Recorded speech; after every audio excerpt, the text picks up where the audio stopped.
So it's just a moment before we actually will be loading in. Oh, yeah! Ladies and gentlemen, heroes are on the rise. Oh my goodness, I cannot believe this is finally happening. I've been waiting for this moment for such a long time. We've been working on 5v5 for such a long time. And for now, you can see for the first time, Sovereign's Rise.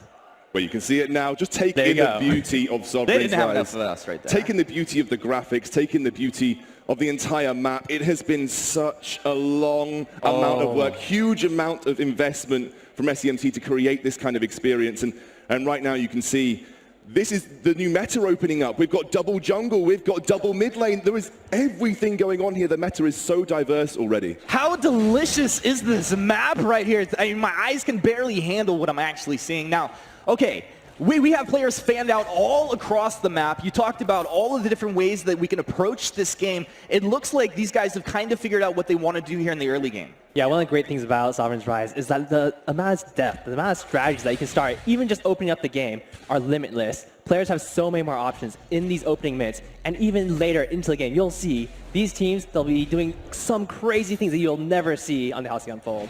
Gary getting lit up early on, and your first blood of 5v5 comes through. What a play. What a hero. I think he was going for an early invade because jungle invades are really, really important now. There are so many big objectives that you can take away from your opposing jungler, Zekan. Yeah, one of the great things is right now you see Eco and Sean against Sparkling Rain and Elements in the mid lane, duo mid lane.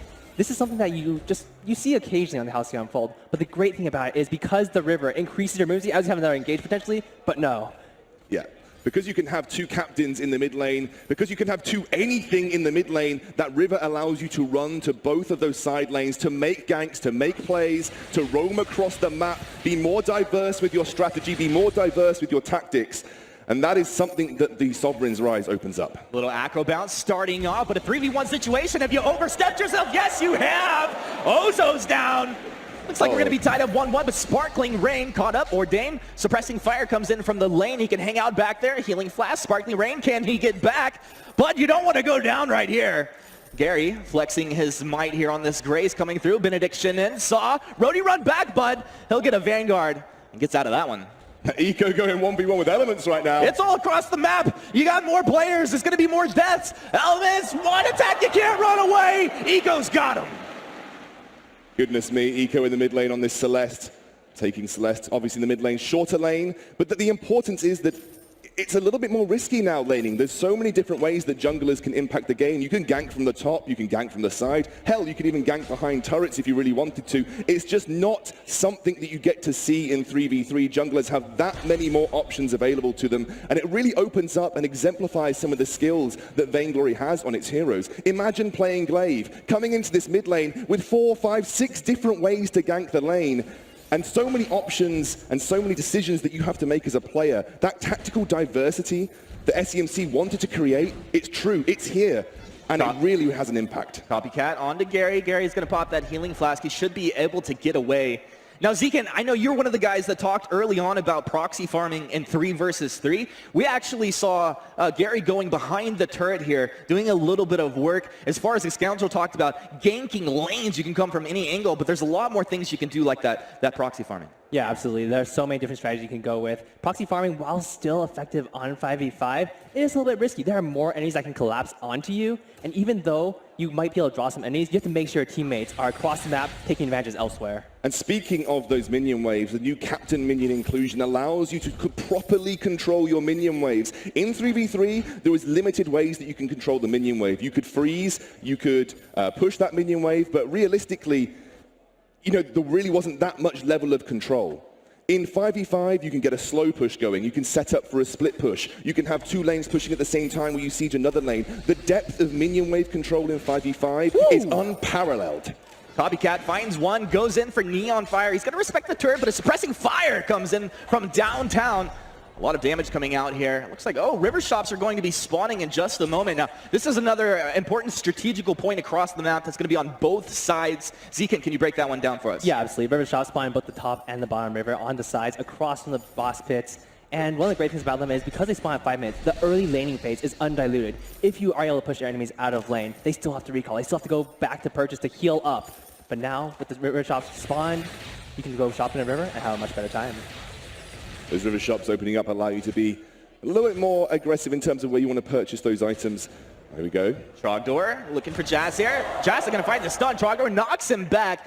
These guys having some fun in the lane there. I mean, we talk about all the rotations you can have, but I see a lot of these scout camps across the map. I mean, it looks like these guys have a pretty good idea exactly of how they want to control the map using these. Yeah, scout cams, the new addition in terms of vision control. It allows you to place a permanent vision item that can get killed off by your enemies, but it allows you to control portions of the map in a way that you wouldn't have been able to in 3v3. Everybody can place them. No more we need vision pings for your captain. Everybody has control of the vision in 5v5. Captains can upgrade, captains can get more, but everybody is responsible for their own vision in some way, shape, or form. So it's no longer captains we need vision, it's team we need vision. I would like that as a ping. That would be a pretty nice one. Team we need vision. Team we need vision. That needs to be the first team that takes its way onto Hey, NA has a team vision. They might do pretty well here. Now, I'm looking at the builds across the board. We got a CP Saw coming in, a weapon Ozo? That's the most beautiful thing I've ever seen. Now, Bang Rain, Sean M, you've overstepped yourself. He will go down. He got saw by a scout cam.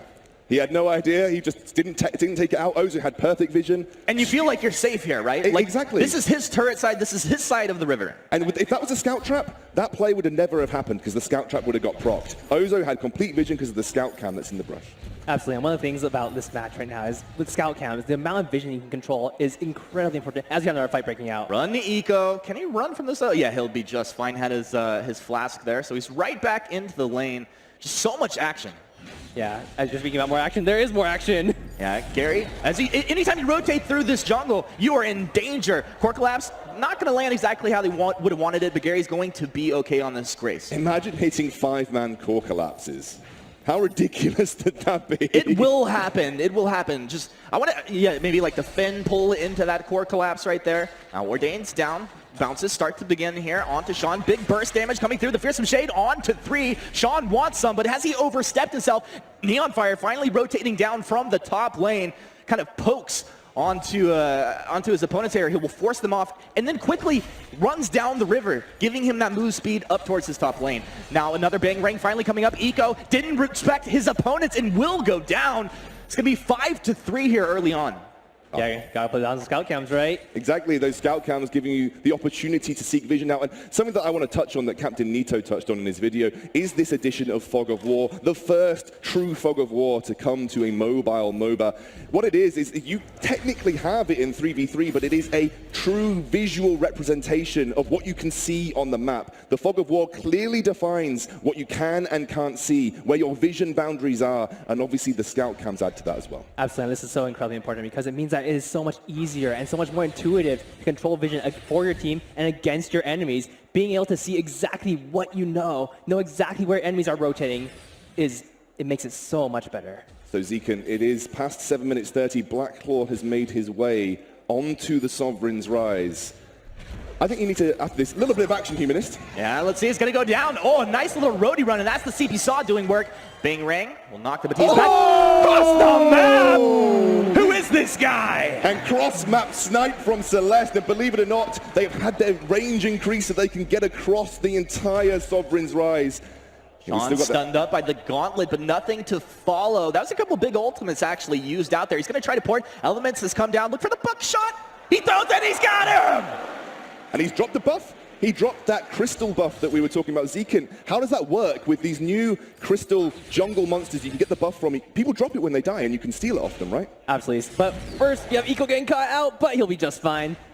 Eco, good guy. He's going to get out of this one, Zeke, and I'm pretty sure he's going to get out and give you a moment to explain this. All right, we're going to assume he's going to make it out of here. But the new Crystal Treant, the new Weapon Treant, the buffs they grant you when you die, they do drop on the ground. So that might seem like a bad thing, but your allies can pick it up. Your enemies can pick it up. If you're on the back foot, you can kill an enemy with that buff, you can take it for yourself. And they grant you significant boosts to your power, if you're weapon power or crystal power, meaning obviously huge impact if you manage to get them in a fight. Neon seems to have got the... How is this happening? How is a Saw getting outpushed? I guess he's CP, but he's going to get caught out by Arden coming through. It's all right. Saw defend turret at this point. Saw will be looking for some kills.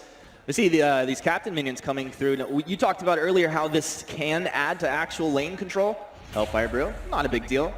I mean, what's one way that you might play that out, Zekan? So the best way to play this out is, well, as Jasiel gets knocked down a little bit by Trogdor. Will he make it out? You know he wants him. Doesn't have the energy here for the afterburn. Moves in, has the stun, but Sean is there. A little bit of a teamwork, and they find the kill. All right, let's talk about Captain Minions just a little more. If you have a minion wave meet in the center of the lane, and you take out the enemy Captain Minion, just leave it there for a bit. After a little bit, like a minute or so, you'll have 2-3 waves built up, and just leave it there. It'll take the enemy turret for you if no one comes to contest it. Exactly, and the difference to 3v3, you can truly stack minion waves. You can truly employ minions in your favor to get those pushes onto lanes and take turrets by themselves. It doesn't quite happen that smoothly and that regularly in 3v3, but you can really stack them using that captain minion tactic. Absolutely, taking advantage of the multiple lanes on the map is so incredibly important. Being able to force your opponents to go defend against a minion wave means you have 5 people on the field while they only have 4. Exactly, and that brings in those whole different styles of tactics and elements. He manages to get out there. He has got Solar Storm available, Eco. You know he's going to throw it. Oh, just clips him on the edge of that one. Should be able to get out. Gary with the boost. Up, down, Gary with the plays as Eco goes down to Copycat. You got to respect this Ozo. And Ozo's gone breaking point here as well, so that's going to be stacking up through these fights. Big right back. Gary, pretty tanky. It feels like he should get out of this with the gauntlet down. He's going to be okay. Self-defined intervention, little 3-ring circus. Holy Nova will clip him. A roadie run in. But he's not low on health, not a big deal. Suppressing fire, though, significant damage. Oh, he's boosted up. Exceptions would approve of that one. Oh, Gary's going in 1 versus 3 right now. The action all over the shop as you get a 3-man push into the mid lane, whilst the other lanes are being tended to. Neon coming down. Neon's there. Hellfire Brewy's going to move in with the boots, turn around, but the 3-ring circus plus that roadie run. Suppressing fire comes down. Bounce, baby, bounce. Core collapse is going to go ahead and stun this off. They've lost 2. It's only 3 on the map over here for Team Sovereign at this point. And it looks like we're going to have a little bit of aggression here into this mid lane. And I actually wonder if they're setting up for anything. Like, we do have Blacklaw actually out on the map. When will one of these teams get in there and try to take this objective? I mean, this is a lot of fighting right now. Yeah, it looked like potentially you were looking for a 4-man, 5-man group up. Kestrel's kind of stuck split pushing in the side lane here, but it definitely looks like the red team just looking to group up around this Blacklaw. Again, it is something that you want to gain vision control of. It's a big objective that you'll fight over. You imagine seeing 5v5 Vainglory fights around these huge objectives while Blacklaw is breathing fire on all of the teams. It's just unimaginable how epic that can look. Yeah, but oh, never mind. Go for it. You got it, Zekan. I think they're just a little bit of poke right now, actually. All right. So one of the great things about 5v5 is also that because there are so many diverse strategies, oh, here it is, go for it. You got it. Solar Storm tears on through. Team Rise looks like they're in a bad place. Neon Fire, he's out for blood, and this guy doesn't matter. PBE, he wants some kills. They are able to get one. Jazz down. Now they're going to move in. Sparkly Rain stunned up, chopped down. Suddenly, Team Sovereign is in a great place. You thought setting up 3-man CC combos was good. Imagine setting up 5-man CC combos. That's not right. That's not right. But with more people on the map, more people can go for Crucibles. Suddenly those echo skills, there are more ways to get around it. Lots of different build diversity can come through here as the Hellfire Brew. That's going to chase you all the way home, buddy. That one just burns them all the way down. Hell yeah. I like it when a sword goes down. It's the truth when they answer a buckshot. Copycat trying to get a little bit of the healing. He's stacked up on the breaking point, but will go down. Gary doing a lot of damage here. And now has Gary actually, he's leveled up his scout cams here a little bit? Absolutely. So that actually gives him a few more scout times to place down, lowers the cooldown, and he's able to place them for longer, and they'll be a little bit more durable. But one of the great things is, I feel like I don't even have time to talk. There's just action all over the map. There's so much fighting. Jazz gets back with a little bit of an active camo usage there. Trogdor really out for blood. Yeah, and this is Jasil. He's playing a sort of split push Kestrel here, and that's paying homage to the kind of different diversity of tactics that you can bring to 5v5. You could see true split push compositions. Oh, he's going to miss on that ultimate. Will find that stun knockback, but he's gone too far. Ace's high connects, but a divine intervention. Gary rotated over. This is exactly what they need to do, and it looks like these guys making some pretty nice rotations through this map, using that river to their advantage. Bangrang knocks Trogdor back, but the afterburn allows them to get into a defensive position. Peel that Ozo off, and they're out of there. Ghostwing should be coming onto the map soon as well. A huge team fight buff that a team could choose to take. We haven't even seen a Blacklaw take yet because there has been so much action. Neon going in into Soldier. Yeah, you're done. There's no way you get out of that one. Again, I like it when Saw dies. I'm an anti-Saw player. Wow. Well, to be fair, Soldier's going like Crystal Saw. Not quite as effective at pushing more, but for those team fights, he's sitting at range, using that suppressing fire. Saw maybe, Crystal Saw might be good in 3v3 on the Halcyon Fold. But in 5v5, when he has teammates to protect him, he is a menace. Yeah, you've got these true hyper carry compositions that you can pull out. Eco being one of those on this Celeste. And again, there's so many different types of compositions. Split pushing, team fight, siege, hyper carry, early game, late game, heavy jungle Neon invade. from the side, almost take Elements down. He gets peeled off by Copycat. Copycat, you're going to be in a bad place, but they're diving under the turret right here. There's some shade to split this fight apart. Copycat's in deep, but look at it, the lifesteal on this Ozo, plus the breaking point stacking up, a little acro bounce to keep it in position. Gary, he is that tanky support on the front line, will be able to get out of here for his team. It's only one player that's gone down thus far. Yeah, and you were saying those 5-man CC chains, they're possible. But that being said, you have 4 teammates backing you up. Yeah, and again, it's so difficult to follow action. Sparkling going in onto this turret, taking huge amounts of damage. They want the turret, but the fearsome shade will peel them out. The fountain's used, keeping him alive just for a second. Copycat, you got to get back. He will not be able to do so. Too much damage output, and look at the crit coming through here. It's actually nice to see a Ringo. Hey, Ringo OP, bro. Out on the map right now. And Sovereign's Rise is a thing of beauty at this point. And going to push on to this mid lane turret. Right now, the blue side have been making good effective rotations around the map. Again, this is something that you can achieve in 5v5. There are true rotations. We talk about rotations in 3v3, but realistically, they're just from jungle to lane. Now you have rotations around objectives. Now you have rotations between lanes. You can group up and take turrets as a unit and look to exploit every single lane as a win condition. Yeah, absolutely. One of the great things is, watch Team Sovereign. They're running around the river. It might seem like they're not doing much, but they're dropping those scout times, getting that deep vision, making sure that when they want the objective, when they want Ghost Wing, they can go take it.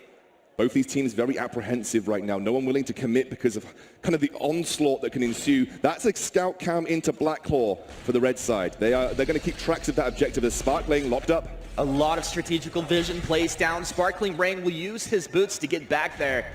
It's a defensive gauntlet down. Neon Fire, he's in deep. Ringo, a lot of damage, but a squishy hero. He's peeled off. The Ardent stays alive. Drops back in with the Vanguard. His Solar Storm tears on through. Sparkling Rain still alive, but Acro Bounce comes in. The core collapse will peel Copycat off. Big benediction in. Gary just making the plays here on this Grace. What an incredible hero. They're going to lose 2. Now Rise on the run. They can't get away from the Celeste, who has scaled up 17 minutes in here. They're going to be able to take this gold camp on the back. Also, Ego, he's not afraid to be throwing these abilities into the base at this point. Jazz, big glimmer shots coming through. Fearsome Shade off the mark. Jazz moves forward, finds one. Gary right back in. Will he be able to get stunned up? They turn around. Gary locked down at this point. Doesn't have healing. Double kill comes through for Jazz Hill. Now, looks like it's a turret take at minimum here. Yeah, but that was a distraction. 2 members of this 5-man team distracting in the front line while the rest of them focused a turret. Again, the ways you can split these team fights up. I don't know how you're following the action, Humanist. This is mental. That is going to be a one-shot, one kill. I blacked out. I don't know what happened. I think that was a one-shot, one kill to check Blacklaw. I think they used that to check Blacklaw to make sure that it wasn't getting taken. So smart. Jazz! Stunned up! You're so sneaky! Oh, Eco, you know Eco was leading that engage right there. Now, they found one. How many kills do you actually have to get before you go in for one of these big objectives? Buckshot, Trogdor, Afterburn caught them on the edge. Reflex, but he's stunned up anyway. Elements, he's got him.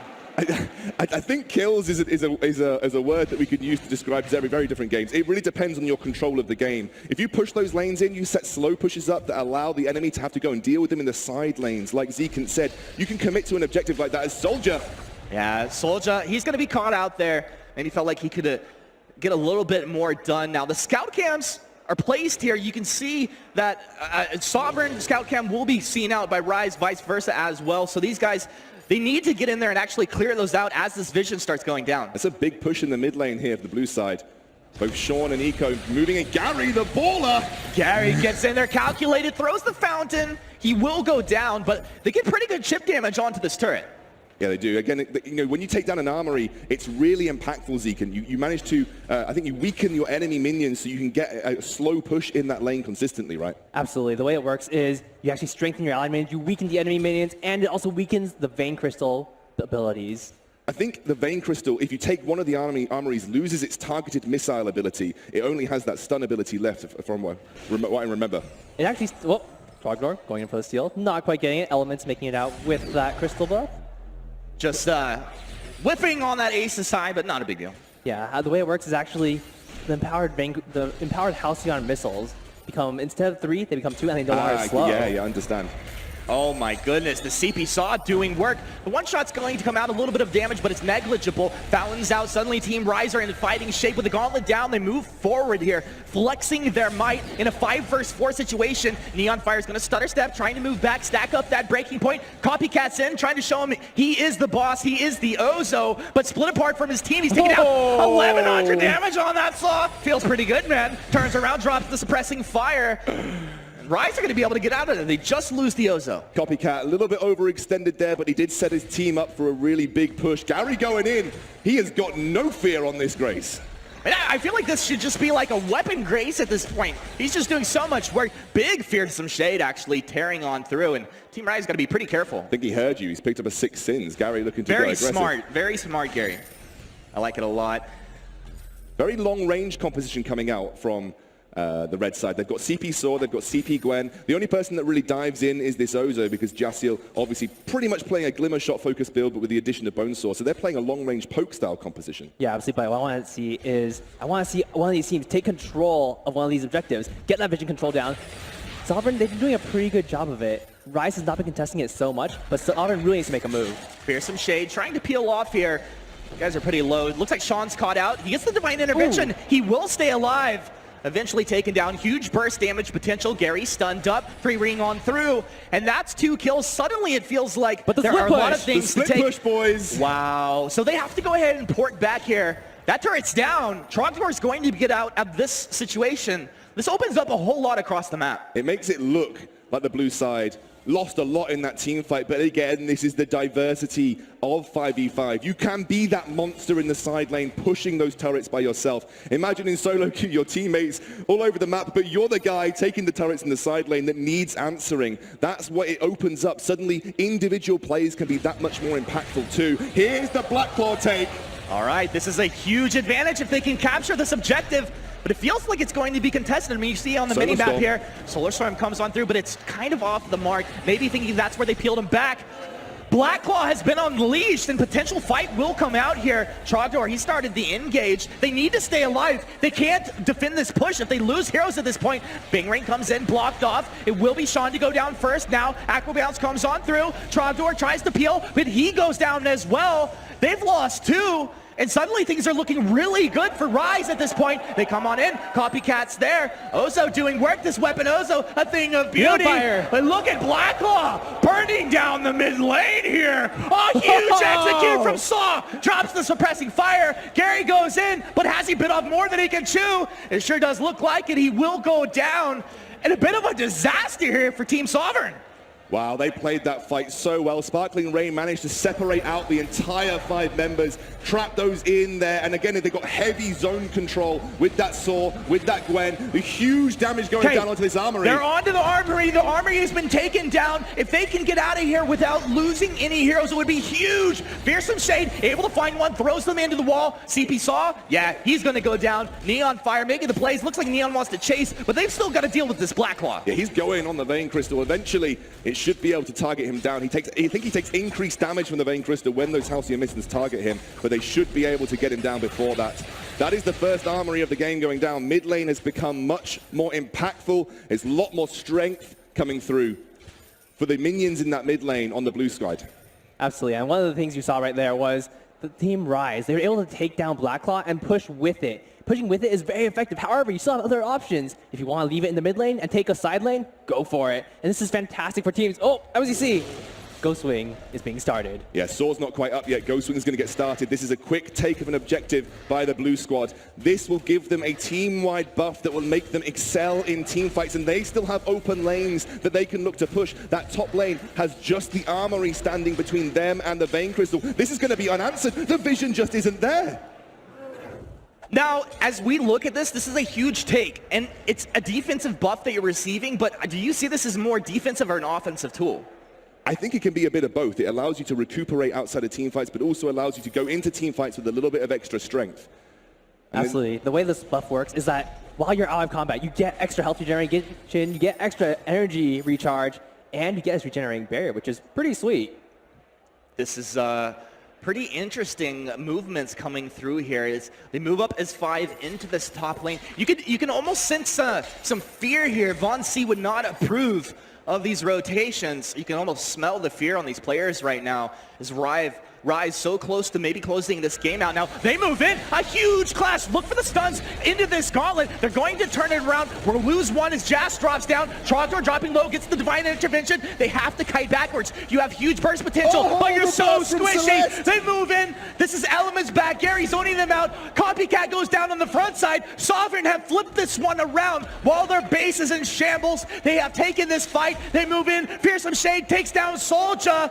They don't lose anybody. What an epic fight coming out of these guys. And that is the danger of overextension. Team Rise, they went a little bit too far with that Black Claw push. They didn't get the vision that they needed for Sovereign. And Sovereign, they went for that Ghost Wing and were immediately able to turn the game around. And they have that big team fight buff that Ghost Wing provides. That's This is a long respawn. Have these guys ended this game right here, right now? Right here, right now, Humanist. Oh my goodness, it looked like this was going the other way. They defend on a sliver of health. They turn it around. The respawns are too late, and they've done it. They've won the first game of 5v5. Vainglory